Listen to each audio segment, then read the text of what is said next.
The reason I contacted GenerX recently was because I decided to run the generator all day long. And after about 6 hours, the carbon monoxide alarm went off. The original installers of the generator had the exhaust blowing into the back door of the garage.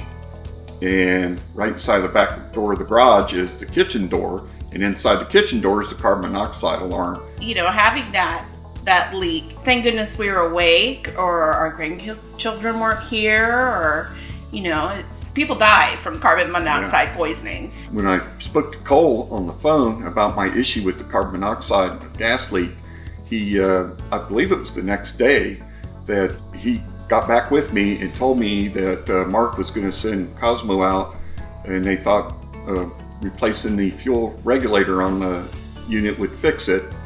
And they went ahead and made an appointment, and Cosmo showed up on time with the appointment. Then later on, when the other two fellows, which was Jimmy and Brandon, came out to actually rotate the unit, you could tell they knew what they were talking about. And very efficient. Very efficient. Totally different scenario dealing with GenerX. Their experience with them than it was with the subcontractor and going through the home improvement store to have this all finally done with the proper install. If the fellows from GenerX were here, I'd like to thank them personally and tell them I really appreciate them taking care of that issue for me. And I learned a lesson here. I should have used them in the first place, but they were excellent to deal with. You couldn't ask for a better, more efficient experience dealing with them.